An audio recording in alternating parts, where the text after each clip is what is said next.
Lesson number 4, பாடம் number 4. அல்லாஹ்வுடைய கண்ணியமான நல்லடியார்களே, நாம் இன்றைய பாடத்தில் அரபு எழுத்துக்கள் வகை 10 16 வரை உள்ள வகைகளை பார்க்க போகின்றோம். இன்ஷா அல்லாஹ் கவனமாக கேளுங்கள். இந்த எழுத்துல ஒரே ஒரு புள்ளி வந்திருக்கு, இது ஃபா.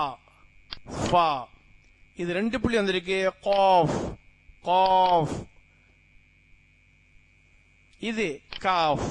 காஃப். என்ன வித்தியாசம்? இந்த எழுத்து காஃப் அடித்தொண்டையிலிருந்து சவுண்ட் வரும், கா கா காஃப்னு வரும். இது காஃப், வாய் மோனையிலிருந்து சவுண்ட் வரும், காஃப் காஃப்னு. அதாவது கார், காசு, கடல், அந்த சத்தத்துல இந்த காஃப் வரும், காஃப். இது லாம். இந்த 2 இருக்குது, இதுவும் காஃப் தான். இதுவும் காஃப், இதுவும் காஃப். காஃபுடைய மற்ற வடிவங்கள் தான் இது 2. அதாவது இந்த காஃபும் இதுவும் ஒண்ணுதான். ஓகே, கவனமா பார்த்து நல்லா ஞாபகம் வச்சுங்க. இது 2, இதுவும் காஃப் தான். இது லாம். லாம். மீம். மீம். வாவ். வாவ். ஹ. இது 4மே ஹா தான். ஹ ஹ ஹ. ஆனா ஒண்ணு கவனிக்கணும் பாருங்க, இந்த எழுத்து மேல 2 புள்ளி வந்தா இது குண்டுத்தாவா மாறிடும்.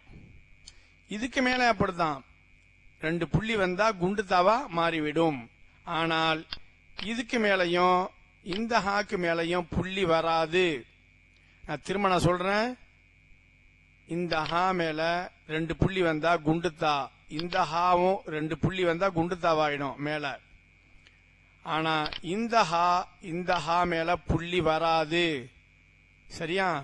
இது லாம் அலிஃப், இது லாம், இது லாம், இந்த எழுத்து அலிஃப்.